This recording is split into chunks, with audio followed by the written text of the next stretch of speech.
This Torah class is brought to you by TorahAnytime.com. I don't want to be on the last. Okay, good morning, Rabbi Glatstein. Bruchim Habayim to the Kollel Agar de Perka here in Kew Gardens Hills, New York. We have a lot. There's a lot to talk about. We have Pesach Sheni coming up, Lag BaOmer coming up, Sfiras HaOmer, Shavuos. Rabbi said today we're going to talk about Kohanim. Kohanim. Any Kohanim here today? Yes. Hopefully we'll still be friends. Okay. So the Torah tells us in this week's Parsha, Isha Zaina v'chalala lo yikachu. A woman who's a Zaina. Now Zaina here is not in the colloquial sense, but rather a woman who has prohibited relations is rendered a Zaina. A chalala, woman who has become disqualified to kahuna, cannot be married by a kohen. V'isha grusha me'isha la yikachu, a woman who's divorced from her husband cannot be taken. Ki kadoshu le'lokav. The kohen is holy to God. Well, Rabbi say, what happens if in fact a kohen does marry a grusha, does marry a zaina? What's the halacha? We force him to get divorced. Koifin oisai lahitzi. We force him to get divorced. So the question is, you can't force someone to get divorced. The gerushin has to be baratzain, right? The answer is koifin oisai ad sheyomer roitzani. So we take a hammer and we smack him on the head, and he, and we say, "You want to get divorced?" No. We smack him and get, yeah. I want to get divorced. Okay, that's halacha. Rabbi said, what if he marries a zaina also? Rabbi say, what if we have a man who married a chalutza? So here's a woman. She was married, and the husband died without children. And what happened was, so now she falls to yibum to the deceased brother. In order to extricate herself from the zika, she performs chalitza. She takes off his shoe. She spits. She is called a chalutza. Can a chalutza marry a kohen? A chalutza is usher to a kohen. Midrabanan. What if a kohen marries a chalutza? The answer is, even though it's an issa drabanan, koifin oisai lahaitzi, we take our hammer, we smack him on the right side, we smack him on the left side, we keep on hitting him, we take cattle prods, and we do whatever we had to do until he divorces his wife. Koifin oisai ad sheyomer roitzani. Well, let me tell you a little story. Once upon a time, there was a man who was a kohen, and he was a well-established kohen. Every time there was the first aliyah available, Yamoid Yankel ben Beryl HaKohen, fine, and we give it to him Mondays, Thursdays, Shabbos morning, by mincha. Every time there's a bar mitzvah, who speaks first? Yankel ben Beryl, because he's a kohen. Every time there's a berachas hamazon, who is mavarech? Yankel ben Beryl. For 15 years, the man is a muchzik for a kohen. Then he gets up, he meets a grusha, he likes her, and they get married. And he said, "What do you mean you're a kohen?" He said, "I'm not a kohen." Whoever said I'm a kohen? He said, "But Yankel, you always got the first aliyah. Someone's got to get the first aliyah. Yankel, you always spoke first. Someone has to speak first. Yankel, you always benched. But you got called up as a kohen." You know what? I just like the covet, but I'm not a kohen. I tricked everybody. Who says I'm a kohen? I'm not a kohen. It was a big scam. So what's the halacha? So this is a shaila brought in the Pischei Tshuva, Neven Ezer, Siman Vav, Ois Aleph. And the Pischei Tshuva brings down from the Shas Tshuva's Chud Hashani. Chud Hashani are the Chidushim of Rav Shmuel and Rav Shimshon Bachrach, who are the ancestors of the Chavos Yair, Harav Yair Chaim Bachrach. And they say, somebody who has established himself as a kohen for 15 years cannot all of a sudden turn his back on everything and say, "You know what? I only did it k'dei lito gedula la'atzmi." No, if you're an established kohen, hadavar pasha, he says on the fourth line, she'ein ha-kohen yochel lahakrish masha hayom muchzik bo zman rav. The kohen cannot argue and go against what he has been established for a long time.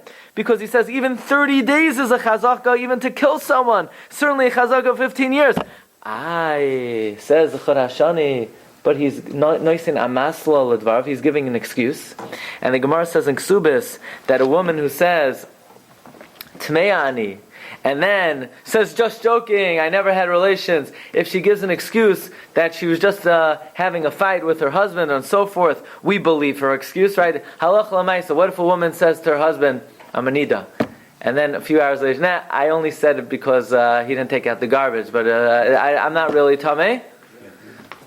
She could give an amasla dvarev. She gives a valid amasla. So here also he's saying, I only said I'm a kohen kedei litol gedula la'atzmi. So is this a valid amasla? Says the Pischei Tshuva in the name of the Chorashani. No, in this case you can't give an amasla. First of all, is it really a legitimate amasla that he wanted the covered? And second of all, you can't give an amasla when you do a maisa. And here he did a maisa. He was oile leduchen. He took the benching. He took the first aliyah. When you do a maisa, you cannot give a give an amasla. Amasla is on the dibur, I said. What? The amasla works on the dibur.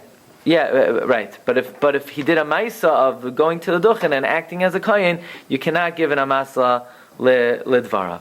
So Rabbi said this is just by way of introduction to the topic we're going to speak about today, and that is kahuna bisman hazeh. Is there real kahuna bisman hazeh? So you say, or what's the other option? The other option is there's not real kahuna bisman hazeh. That's the other option. The Rambam says we don't really have kahuna bisman hazeh. The Rambam writes, Kal ha-kohanim shebizman hazeh b'chazakahim kohanim. Kohanim bizman hazeh are not really kohanim. They're just presumptive. It's just assumed. It's just, we'll let things continue. But, einam oichlem ela b'kotshei hagvul. They can only eat truma midrabanan. Did anyone here ever hear of in Eretz Yisrael when you're mafresh truma, you say, truma, I can't eat this. Yichayv misa to eat truma. Tevel is a chiyav misa. I'll give it to a kohen. Can't give it to a kohen. You don't give it to a kohen. You ever hear, a woman bakes challah? So I have, and there's a whole shaila. What do you do with the challah that you're mafresh? Some people burn it. Others say if you burn it, you could end up trafing up your oven. So some recommend, you put it away in the freezer. You put it away in the back of the freezer, and then you burn it with the chametz, so you throw it in the garbage, you wrap it up.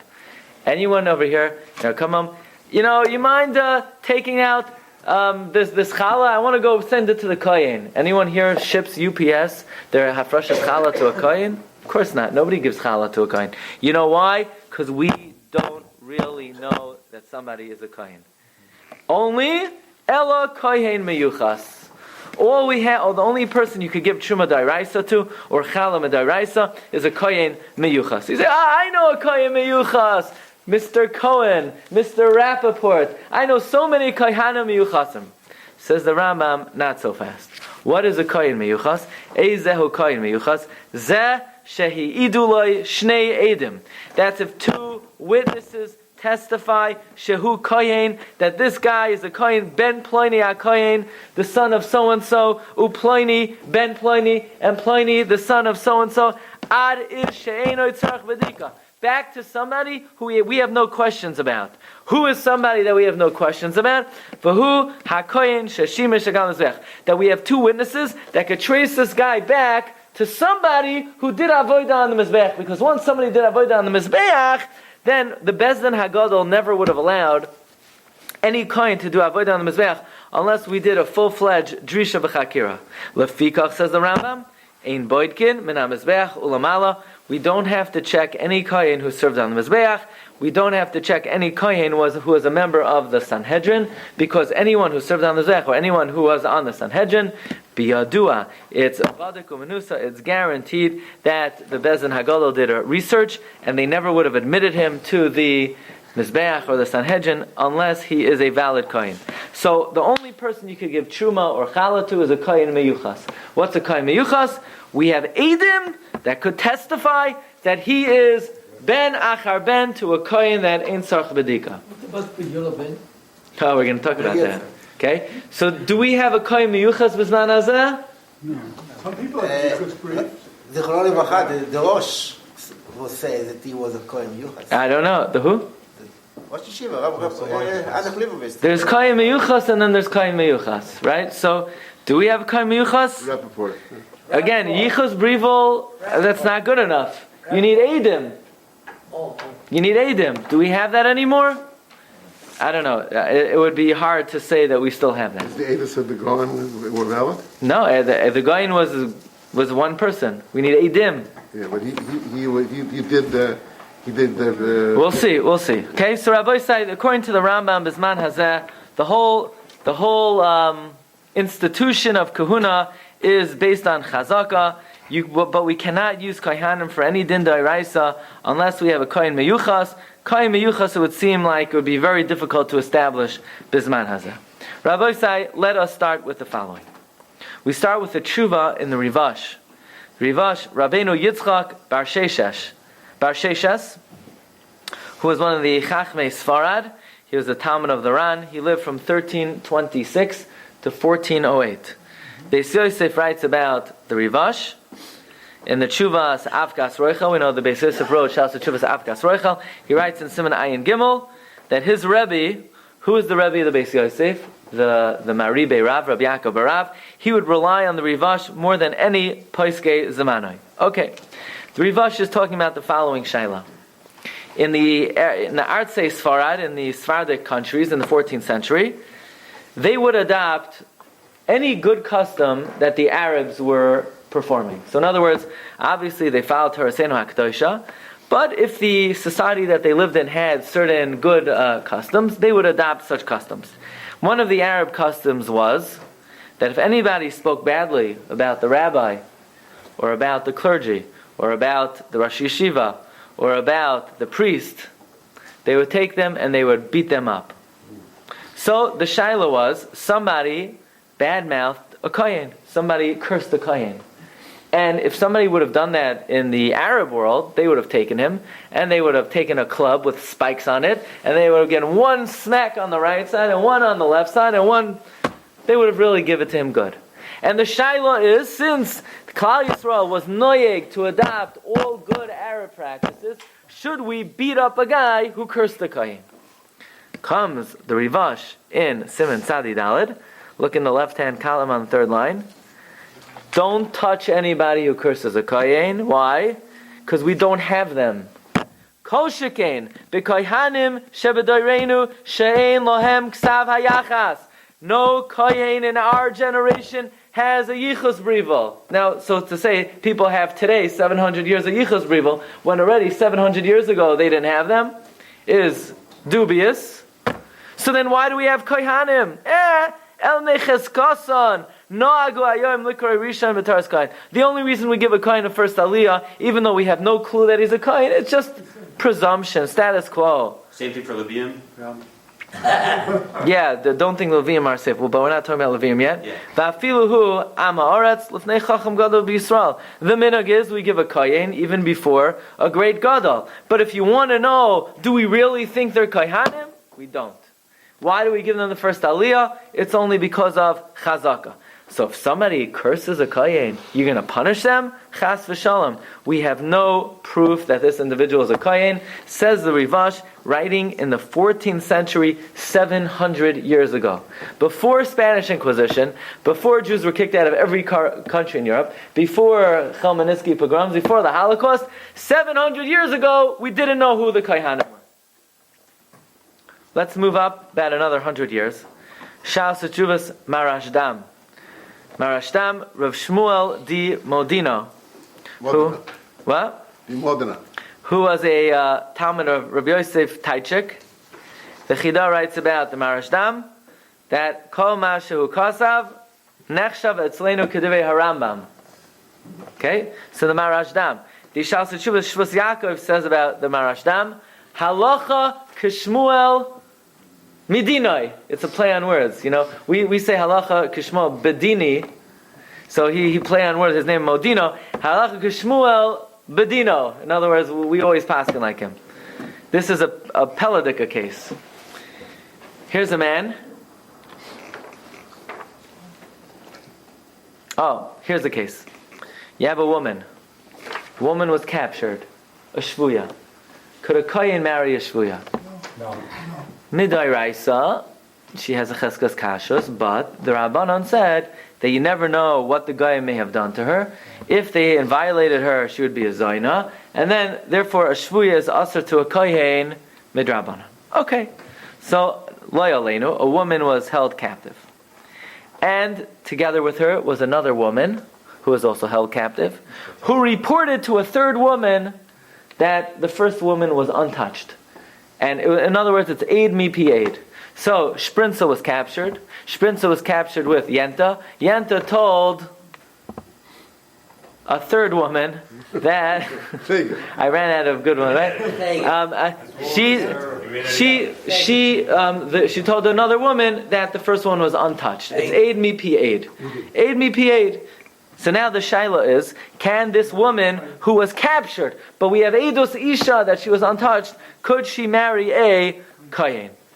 Well, the Marashtam weighs in on this issue, and he says, Eid mi pi aid, we know Eid mi pi aid, we only have a Raya Brura from Shas, that Eid mi pi aid works, that if Lady 1 tells Lady 2 that somebody's husband died, then the first woman could remarry. In other words, there's a halacha that Eid Echad is Neman be'edas Isha. If a woman comes in and says, Shprinza's husband died, Shprinza could remarry.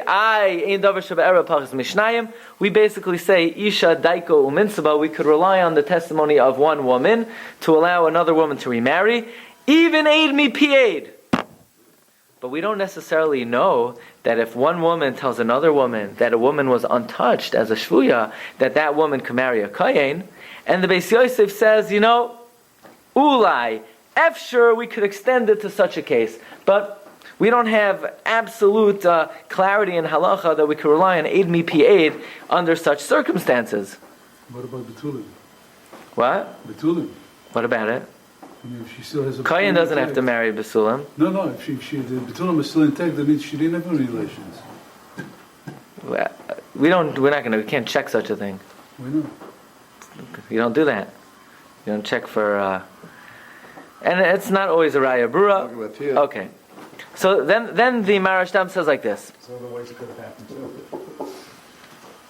Even if this woman testifies that the first woman was untouched, was she mamish holding her hand for the entire captivity? No. She just says in general she doesn't think she was touched, but was she there every second to know possibly what could have happened?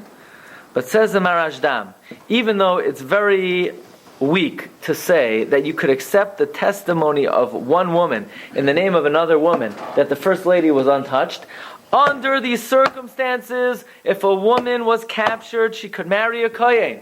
You know why? Says the Marashtam. Because a shvuya is only asur what? Midrabanan. And kohanim bizman hazeh are not really kohanim anyway. And therefore, it's a suffix drabanan. First of all, the whole isser of a shvuya to a kohen is an isser drabanan. And we don't know really that kohanim are kohanim. And therefore, it's a suffix drabanan. First he says suffix drabanan. And more than that, it's a svek sveka. Why? Because maybe the guy's a Yisrael. And even if you want to say he's a Kayin, maybe she was not touched. Or you could flip it around the other way. Maybe she was untouched. And even if she was touched, maybe the guy's not a Kayin. So the Marashtam is clearly utilizing the possibility that Kohanim Bizman Hazeh are not Kohanim. Or only Safek Kohanim. Again, this is in the beginning of the 16th century. We move on. Shas Tshuva Shvus Yaakov. 18th century. He was nifter in 1734. Chida writes about the Shvus Yaakov, Gadol Ha'achroinim. This is Rabbi Yaakov Reisher, the author of the Ion Yaakov, the author of the Torah Sashlamim. Says Rabbi Yaakov Reisher, listen to the following story. Tales out of Italy. A kohen from Italy. Any Italians here? Oh, Gavaldik. I like spaghetti. And he likes spaghetti. Okay. So, we have a kohen from Italy, and he's a well-known kohen. He duchens, he gets the first aliyah. And what happened? He married an almana. And this woman is not a first-time almana, she's a second-time almana. Now she's already, a katlanis, a shtickle. She already knocked off two guys. She already killed 2 husbands. And this guy marries her. And it was forgotten, it was put under the rug that after the first husband died, she died without children, and she was a chalutza.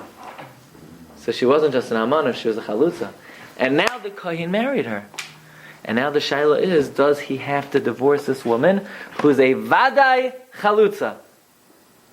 Vadai chalutza. Tales out of Italy. Wouldn't you have to divorce her if she's a grusha? Why what? She's an almanah. She's an almanah. Well, comes the Shvus Yaakov, and he says, of course he would have to divorce her. The halacha is that if you marry a chalutza, the halacha is yesh la ksuva v'karfen oisei lahoitzi. So l'chayra, she should be aser. But lo and behold, looking at the tshuvas of the Rivash and looking at the tshuvas of the Marashdam, they say Kol kahani zimnayu havelu kohanim isafek. Kohanim bizman hazeh, kohanim isafek umutarin b'shvuya d'Rabbanan. Now the Shvus Yaakov quotes the Marashdam a little different than the Marashdam said it. Marashdam said that if a woman who's a shvuya has edus that nobody touched her, then the kohen can marry her. And here the Shvus Yaakov is quoting the Marashdam that a full-fledged shvuya could lechatchila marry a kohen because it's a suffix d'Rabbanan. And therefore says the Shvus Yaakov, b'nidan didan, where a chalutz is an issa d'Rabbanan, ein lahachmir liyos koifin lahoitzi, kivan de koihani suffix ninu. Kohanim bizman hazeh are only a suffix.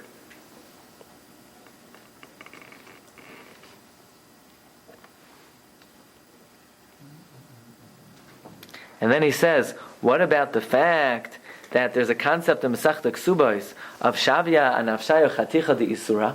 What's Shavya and Afshaya Chaticha de Isura? Let's say I come into Shul, and everybody, they're serving peanut butter sandwiches. After Kol Agad the Perka, you walk out, you grab a peanut butter sandwich.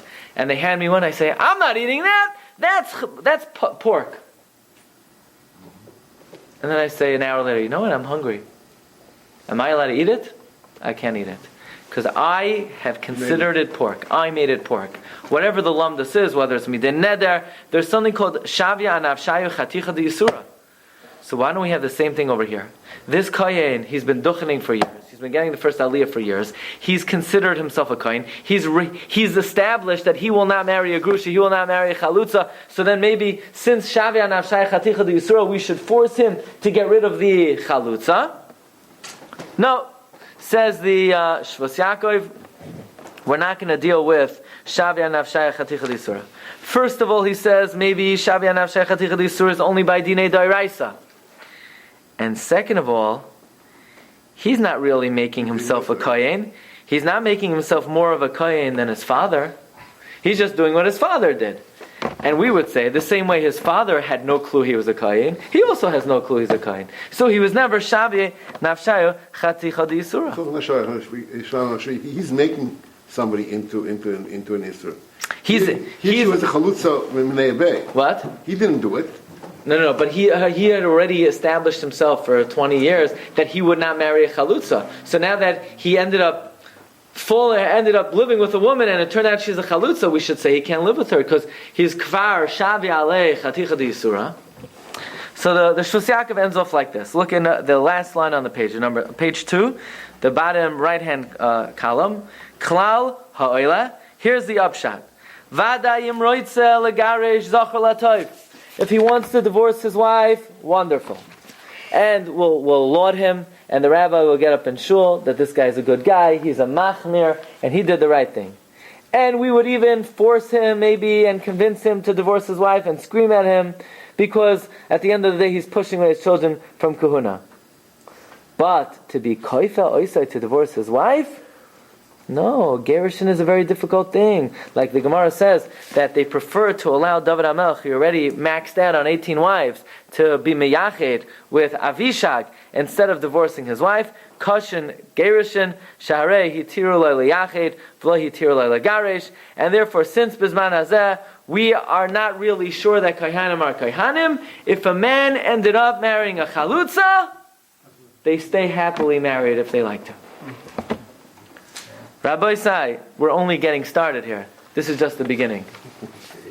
Comes Rav Yaakov Emden, and Rav Yaakov Emden writes in the Shelas Yavitz, in Shulchan Aruch, Rabbi Sai, you with me? Don't be depressed. This is the halacha. What could you do? The Shulchan Aruch writes in Yoredeya, Siman Shin Hey, that if a kohen wants to return the money of Pidyon Haben, he can. However, you cannot give the kohen money almanas lahachzer. Otherwise, maybe the Pidyon Haben is ineffective. But if the kohen wants to return the money afterwards, he can. The kohen should not get into the habit of keeping the money. Why?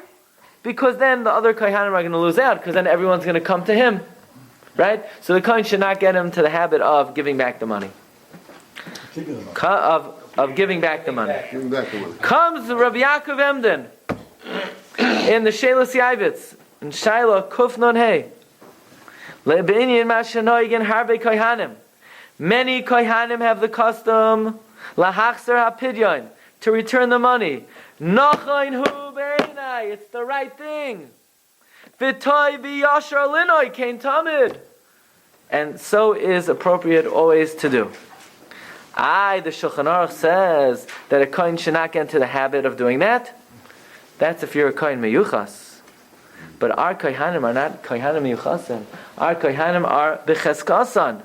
So even though l'chumra will be makbid that a kohen is a kohen and will have to be paideh the bechar by a kohen michumra, but for the kohen to use his chazaka to steal money from other Jews, chas v'shalom, how does the kohen have the right to keep the money?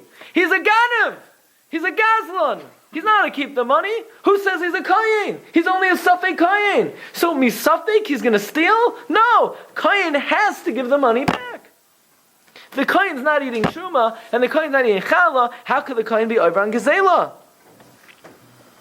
Says the Rav Yaakov Emden, not only am I saying this is a good thing to do, kemat ani omer demidina. Kemat, I would say that a kohen is obligated to give the money back.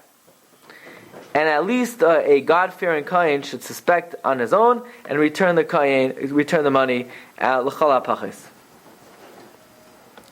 And therefore, to be yotzei every safek, every time a father, you're gonna miss the best part. Every time a father sees a kohen, he is obligated to redeem his son again, because chances are the first kohen was not a kohen. And therefore, gam nirali shalotzei sidei kol safek kol afshari yesh gam kein ala av liftois b'chayroi mikol kohanim sheyuchal limtzai dilma misrami le kohen meyuchas. More than that, anyone here a firstborn? Yes. But your mother was a kohenes or a leviah, so you didn't have a pidyon haben? No. Well, if you were, then says Rav Yaakov Emden, you should do pidyon haben. We know that a firstborn doesn't do a pidyon haben if your mother was a kohenes or a leviah. Says Rav Yaakov Emden, I'm telling you, you do need to do pidyon haben. What makes your mother a kohenes? Because she told you. So she told you. That, based on what? How does that make her a kohenes? Because she told you. Says Rav Yaakov Emden, a ben kohenes or leviah is obligated to redeem themselves misafek ma'ishna mikol sfeika de'oraisa. No less than any other stuff with de'oraisa. Because komai de'efshel l'skuni misakina. So you say, Rabbi Yaakov Emden, any kohanim here who are firstborn? What, you mean not anymore? No, I mean before the shit. A kohen who's a firstborn should also do pidyon haben. Says Rabbi Yaakov Emden, you're right. But it's going to lead to bad things. Because since Lamaisa you have to be machmer, maybe you're a kohen, if you're going to do a pidyon haben, we're afraid the kohen might go ahead and marry a grusha. So in order to protect the chumrus of kahuna, the kohen doesn't redeem himself. But you want to know, in the ideal world, a kohen needs to do a pidyon haben. What about bracha levatala? No, don't make a bracha. Don't make a bracha. In fact, like you pointed out, it's brought down that the Vilna Gaon, anytime he saw a kohen his entire life, he was always paid himself because he was always concerned. Maybe he did not meet a kohen meyuchas until they say he met a certain Rappaport who he felt was a kohen meyuchas, and then that put his heart at ease. Yeah, they had this rapport in Lakewood right now. That's a relative. Okay, do we have Eidos ben Achaben? I don't know. Here we go. I don't know. Eidos. Rabbi Sai, this is nothing. Oh, more. Comes the Yam Shel Shlomo, and the Yam Shel Shlomo says, there's a concept of making charamim. If you make a cherem, who does it go to? La koyen yiyeh. Says the Yam Shel Shlomo that we need to aser charamim b'zman hazeh, even if you say it should go to the kohen. Even if the kohen already took it. Why? Me'achar shaban rasena rabim ein lanu hayichos. We have no genealogy b'zman hazeh. K'may shahaya b'zman habayis, like we used to when the Beis Hamikdash stood. Ayafilu achar achorban. Or even after the Churban, we had genealogy. B'mei Tanam Amaram, Shayu Adayim Nisharim, Betrumais V'Taharais. Back in the day, Sorry, what's Haramim? Haramim is a certain type of hektish that you make that would go to the kohen. Nowadays, you can't give it to the kohen. But we don't have yichos like they did in the times of the Bayis, or even in the times of the Tanam Amaram, who they were still nizar and shumas and tarais. And they were still close to the time of the Beis Hamikdash. They still had the yichus in their hands. But because of our many sins, because the galus has been so long, we've been chased out, we've been hackneyed, we've been attacked, we've been persecuted, we've been abused. And then he says a very frightening thing.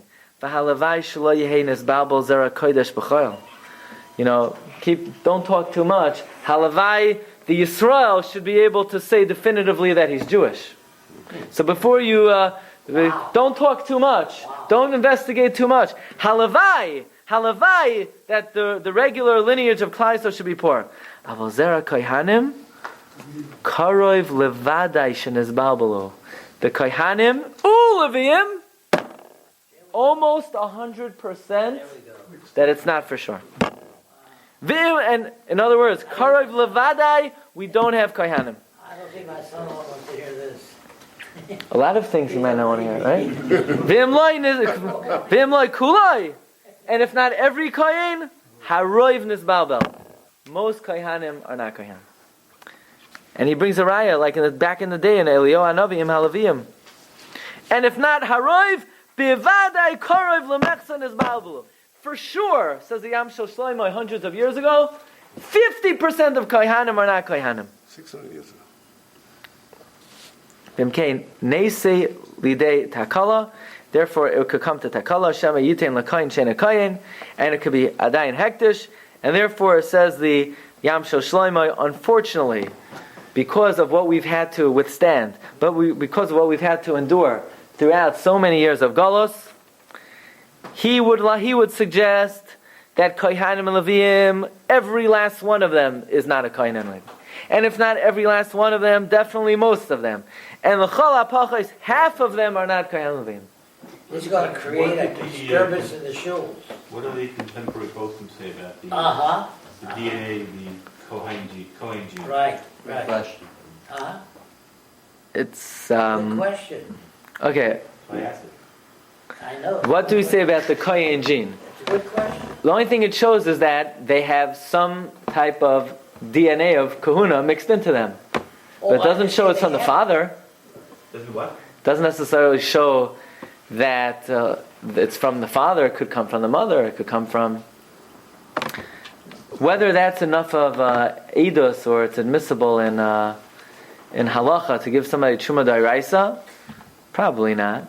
But Rebbe, they say they do have the DNA to prove about the Kohen. They claim they have that. Okay, I hear.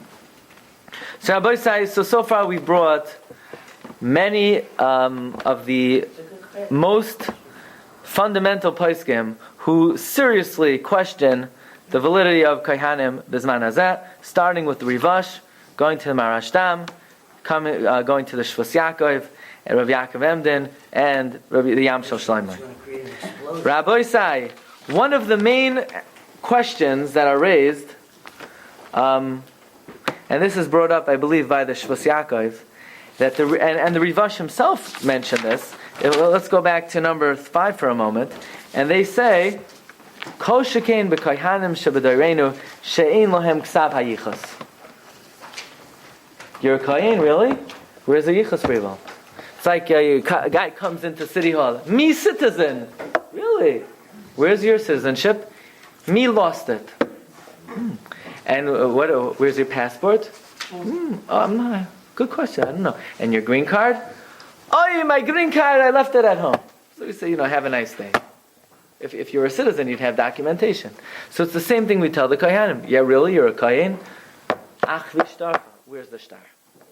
Which that is really the beginning of the Pesach Tikva for Kohanim Bizman Hazeh. And let us begin with the Shas Tshuvas Chasam Sofer in number 12.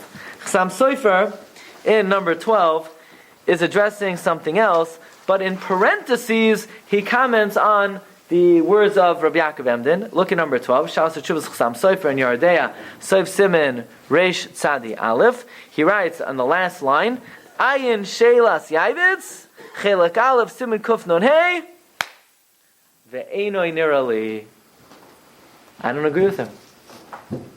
So the Chasam Sofer says he does not agree with Rabbi Yaakov Emden that parents should go around looking for Kohanim to redeem their sons, and that Leviim should redeem themselves. And if somebody's mother was a Kohenes or a Leviah, they should redeem themselves. Says the Chasam Sofer, Ve'enoi nira. It would not seem to me to be the case. Comes the Chasam Sofer's grandson, the Chassan Sofer, Rav Shimon Ehrenfeld, and he says, even though the words of the Zayda ain't srichim chizuk, because Hashem imay, the halacha kamoisai b'chol makom, the halacha is always like the Chasam Sofer. Nevertheless, we have to try to explain why doesn't the Chasam Sofer agree with Rav Yaakov Emden. In other words, the Chasam Sofer just dismisses Rav Yaakov Emden. He says, "Ve'eino nirali." It would not seem to me to be the case. Well, we have over here the Shas Tshuvas Maharit, which is really the same shaila that we brought up earlier in the Pischei Tshuva in Siman Vav Ois Aleph, the number 3 on the sheet, where this question came to him from Venice, from Venezia, and about a Kohen, Rabbi Yaakov Kohen Shalom, who was the son of Avram Kohen Shalom, who acted as a Kohen for 15 years and then decided to marry a Grusha. He said, no. He says, Chalila, to be mafkia, the chazaka of kuhuna. Because even chazaka is a very strong thing. Either the Gemara tells us in Asar Yuchsin, Kol ha-mishpachos b'cheskas kashrus oimdos. All Jewish families have a certain presumption. And we'll have to explain what this means. Because even though Rabbi we mentioned that the Rivash says that if somebody curses a kohen, so we should not punish him because mehechi tesi kohanim today are kohanim. On the same token, the Rivash in Siman Shin Mem Ches writes that a kohen who marries a grusha, koifin oisai lahoitzi, we force him to get divorced. So it's a little bit of a stira between the Rivash himself. On the one hand, the Rivash says that if somebody curses a kohen, don't do anything to the guy, because who says the kohen is a kohen? On the other hand, if a kohen marries a grusha, and you have this other tshuva, the Rivash on your sheets, the Rivash is in number 18, Siman Shimem Ches, where the Rivash says that if someone marries a kohen, koifin oisai lahoitzi. So how do you reconcile this stira in the Rivash?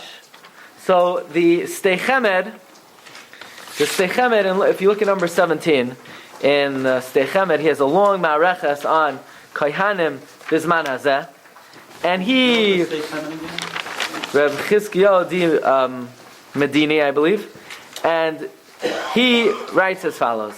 He says that to answer and to reconcile this contradiction in the Rivash, he quotes the Sefer Yad Yamin. This is in the left-hand column in number 17. And the Yad Yamin says like this. Says the Yad Yamin, Avado, the Rivash, acknowledges the fact that there is a presumption. that Kohanim Bizman Hazeh are Kohanim. But that's only regarding them and not regarding other people. Regarding other people, we can't punish somebody because he curses a Kohen. Because this Kohen's chazaka for us is not so strong that we should adopt the Arab customs that if somebody curses a Kohen, we're going to punish the person who curses a Kohen. But avada, for the Kohen himself, he has to abide by his status quo and his presumption that he's a Kohen. And therefore, if he marries a Grusha, we're going to be Koifen Oisa Lahaitzi. But, says the Steichemed, it goes much more than that.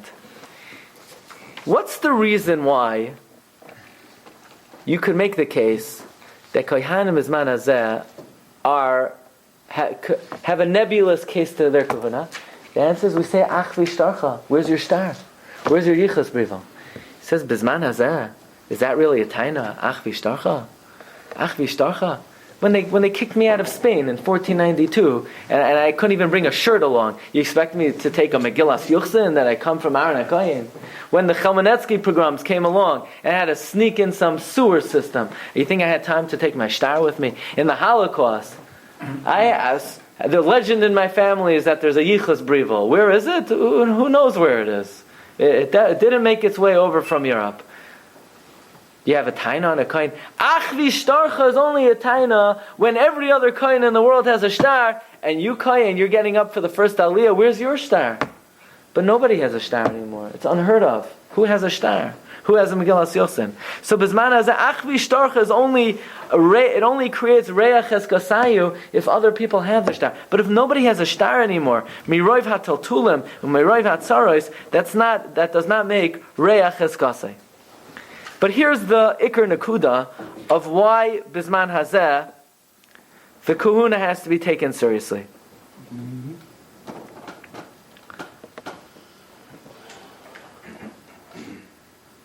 Says, look in the Steichemet number 17, the left-hand column, Uvashal Sechuvas Shem Aryeh. Uvashal Sechuvas Shem Aryeh b'chelik Even Ezer Simen Nun Gimel Kasav Harav Hashoy Lodon Svek Sveiku B'din Adenu V'yachad Mei HaSveiku Su D'Shema Einoi Kayin. To which the Shem Aryeh says, the Achronim write about it, and they push away such a thing. They say that Kahuna Bizman Hazeh has a chazaka shekvar huchsaka. So, for example, in Masechta Ksubas, right, where we want to be Moitzi Mammon, could you be Moitzi Mammon with a Raiv? Could you be Moitzi Mammon with a Raiv? No. Ein hachem Mammon achar Raiv. You don't follow Rav in Dinei Mammonos. Only be Yisurim, but not by Mammon. But the halach is if you have a chazaka, olim chazaka, if a Rav is supported by a chazaka, it's an established Rav, you could even be Moitzi Mammon. Says the Shem Aryeh, the kahuna Bizman Hazeh, since it's been followed and been practiced for so many generations, it's a chazaka that kvar huchzak. And a chazaka shekvar huchzak is alimei tfei even lahaitzi Mammon. Why not use the argument that a father doesn't lie to his son? That's how. So the answer is the father is telling the truth, but the father has no clue that he's a kohen. His father told him the truth. It's not edus. It's not edus. It's not a raya. It's not a beisura. We obviously don't rely on it for truma. How Masorah is based on The Masorah is based on the collective Masorah of Klal Yisrael, of the Masorah HaTorah, of the Rabbanim, of the Magidim. In other words, the Rambam says that the transmitters of the Torah have given this over. But of a specific chelik of Klal Yisrael, that just a specific shevet that they gave over, that he's a kohen, it's not a raya. It's not a raya to be moitzi mammon and for Yisurim. Says the Seichem as follows. Take a look in page 6, the top right hand side. Va'ani hadal. Says the Steichemet. Va'ani hadal. And I, the impoverished one. Im she'eni kedai lahoshev al divrei goyin Yaakov. Who am I to argue on the goyin Yaakov? Who's the goyin Yaakov? Usually the goyin Yaakov is Rabbi Yaakov Reisher, because he even wrote a sefer, I believe, goyin Yaakov. But here it's referring to Rabbi Yaakov Emden. Dirav guvrei v'chelei lo'iraisa, because he's very powerful in Torah. I will not refrain from writing what I have to say about his holy words. And he says, Rabbi Yaakov Emden says, Kohanim should give back the money. Says, I have a problem with Rabbi Yaakov Emden because Maran Bet Yosef, living in 16th century, and he wrote that Kohanim should not give back the money. I have a question for you. Were the Kohanim in the times of Shulchan Aruch Kohanim Yuchasim? No. They were Kohanim Muchsakim. Did they have a Yichus Brivul? No. And yet the Shulchan Aruch Paskin, they should keep the money. Says Rabbi Yaakov Emden. Says the Steichemer. If Rabbi Yaakov Emden was right, then the Poskin should say, the Bizman Hazeh, how could you make a bracha when you do a Pidyon Haben? If Kohanim Bizman Hazeh, if there's any suffix whatsoever in the Kahuna, you can't make a bracha. So you say, no, 50-50. You can't make a bracha 50-50. You can't even make a bracha 90-10. I'll bring you a raya. Sfiras ha'omer. 99% of Rishonim say Sfiras ha'omer is a separate mitzvah every day. And yet we paskin, if you miss a day, you blew it. You can't make a bracha. Why? Who holds if you miss a day, you blew it? Only the Bahag. Nobody else holds that way. So why are we so concerned with the Bahag Shita? Most people never even heard of the Bahag. The Rambam, the Ramban, the Rif, the Rosh, the Rashba, the Ritva. Everybody says it's a separate mitzvah. So why all of a sudden by Sfiras ha'omer, the Bahag says you missed a day, you blew it? Big deal, Bahag. The answer is, if there's any doubt at all if you can make a bracha, you can't make a bracha. So if there was any suffix in the kahuna, then why wouldn't the poskim say, you know what? Bezman hazeh l'chumra, you have to be poida. But of course you can't make a bracha. The answer is, you're right. Maybe there's an element of suffix. But Chazaka comes along and says, for all intensive purposes, we paskin, the kohen is a kohen. Do we know for sure? Maybe we don't know for sure. But Gedoyla Chazaka, a kid hits his father. He draws blood. He was warned not to do it. What do you do to the kid? Kill the kid. Who says the father is the father? Was anyone? Who says? Because the father bought him an afikomen present, you kill the kid. What about the mother? The mother, you can know. You have a nurse. Killing the child. If the mother, of course you kill the kid. But what if he only kills the father? What happens with the mother? Of the same thing, but that's for sure. You have Eidos that there's a mother. But there's no Eidos on the father. Do you have to kill the child? Yeah. Nowadays. No, because there's no warning. There's no bezdin. But I'm saying the halacha is, how do you know a father is a father? The answer is chazaka. No, it's chazaka. He's acting like the father. Chazaka? Yeah, gedoyla chazaka. So says the Steichemed, the same thing for kahuna. Whether we know for sure or not, you're right, we don't rely on it for Truma D'Oraisa. And we don't rely on it for chala. But ultimately, since the kohen, his father was a kohen, and the grandfather was a kohen. Somebody once came to the rabbi, he said, Rabbi, I want to be a kohen. He said, Rabbi, I'll make a big donation to the shul. He says, I have some backbone, I have some principles. Rabbi, I'll give $1 million to the shul if you make me a kohen. There goes the prince. The rabbi says, nothing I could do. But tell me, why do you want to be a kohen? He says, because my father was a kohen. Right? That's good enough. The fact that his father was a kohen is chazaka. Rabbi Sai says the Steichemed, if we had a doubt whether Kohanim were Kohanim, then why do we allow Kohanim to make a bracha on Nesiyas Kapayim? We should say, look, it's only 90-10 that they're Kohanim, Safik brachas lahakel. The answer is, Gedoyla Chazaka, Paskins, that for all intents and purposes, the Kohen is allowed to accord himself as a Kohen. And then comes the Steichemed, and perhaps this is the main reason why the Chassam Sofer did not agree with the Tshuvas of Rabbi Yaakov Emden. This is a fascinating issue. The Noida B'Yehuda, Rabbi Cheskel Landau, writes an amazing halacha. He writes in the Dagam Arvav and Yardei Simon Shinai and Beis an amazing halacha. Can a kohen bisman hazeh go to a kever of a guy? Is a guy metame ba'oihel? It's unclear how we paskin whether a guy is metame ba'oihel. It's not clear. Definitely a guy is metame b'maga, pretty much, even though there are some shittas a guy is not metame b'maga, but oyel, it's a suffix. Says in Eid Behuda, a Jew, a kohen, could go be metame ba'oihel to a guy. Why? Svek sveka. What's the svek sveka? Listen to this. The Ravid holds, says the Eid Behuda, that once you're already tamei mace, you're already maxed out on your tumah, you can't become more tamei. The Rambam says you could keep on becoming tamei and tamei and tamei and tamei.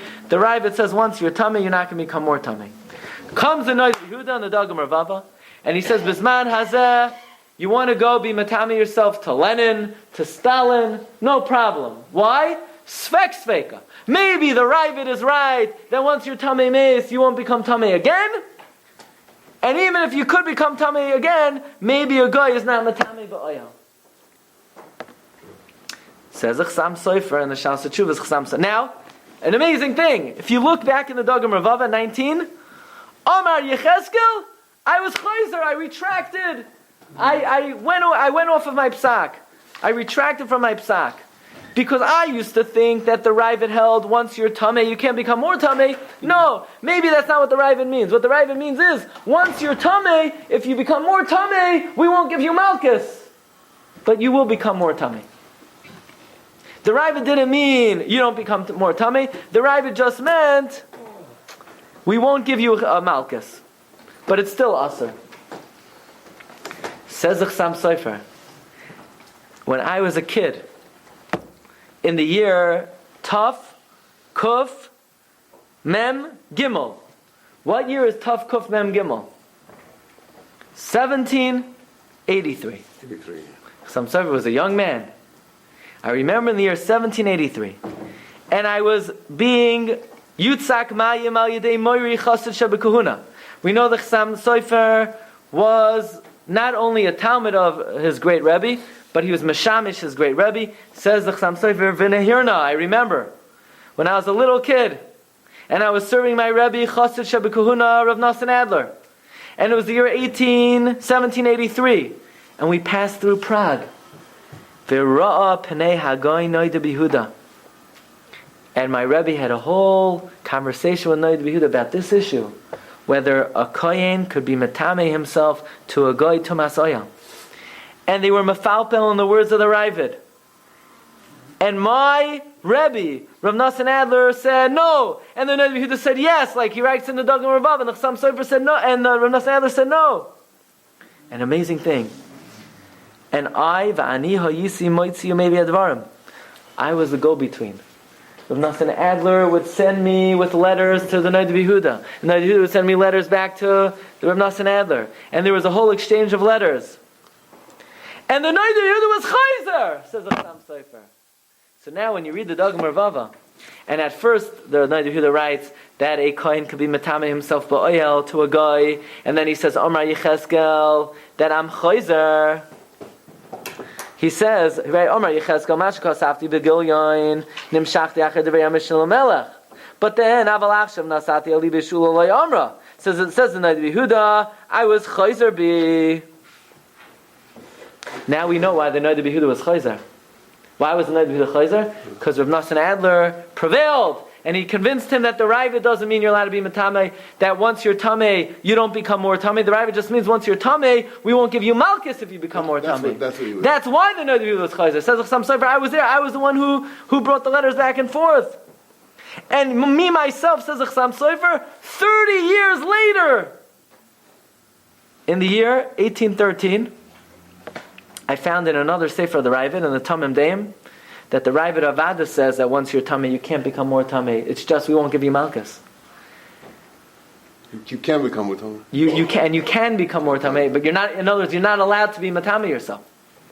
So there's this famous conversation between the Noida Behuda and Rav Nosson Adler, where the Noda B'Yehuda first wanted to say that Bizman Hazeh, a Kohen could be Metame Ba'oil to a guy. Svek Sveka! What's a Svek Sveka?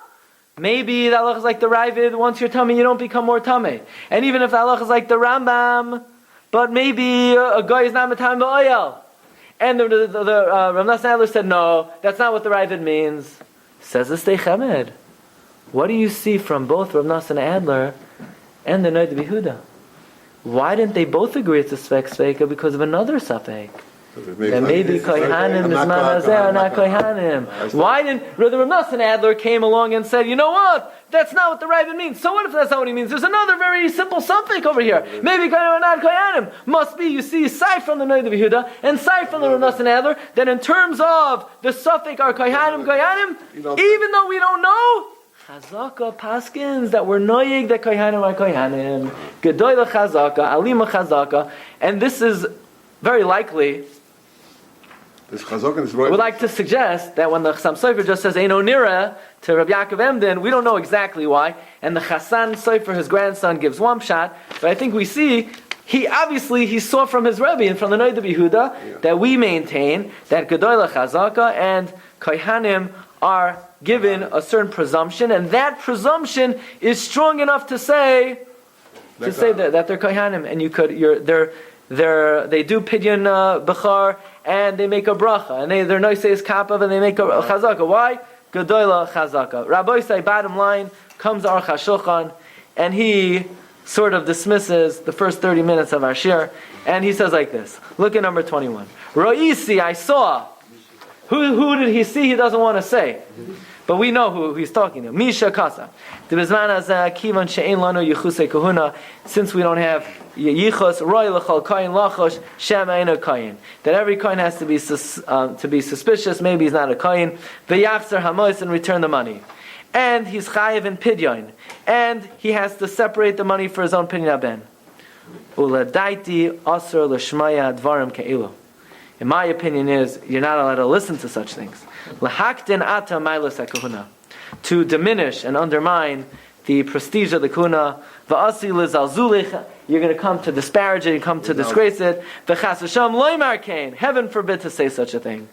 He says, even when Ezra came up from Bavel, when all the Kohanim had a ksav yichus, and some of them did not, nevertheless, Nehemiah said you could continue eating Truma Midrabanan. That's in a generation where most Kohanim had the Ksav Yichus. So even those who didn't, they were not disqualified. Certainly, the Kivan, he says like this, Kol Shekein Ata, She'en LeKohanim Klal Ksav Yichus. Nowadays, nobody has a Ksav Yichus. The Kivan Shel Kulam Ein Ksav Yichus, Ein Kan Reyasa Klal, the Chalila, Lasos Bazeh is a Safek or Svek Sveka. Not only is there no doubt, you can't throw it into halachic mix. You know what? Maybe Kohanim could go to the hassle because maybe they're not really Kohanim. In other words, even if you have a valid heter of something and you're just looking for a little sniff to throw into the mix, says Aruch HaShulchan, don't even throw into the mix, and maybe Kohanim or not Kohanim. It's not a Safek, it's not a Svek Sveka, it's not a sniff. Bottom line is, we are noyeg that kohanim is manazeh, alima cheskasen. Now they can't eat truma and they can't eat challah. But for what they do, and the reason is they don't have a chazaka for that. But for what they do have a chazaka for, that chazaka allows them to do it in the fullest sense. They can make a bracha on pinyin haben. They can make a bracha on nesias kapayim. Ad bias Gayal Tzedek Meher V'Yameinu. Amen. You've just experienced another Torah class brought to you by TorahAnytime.com.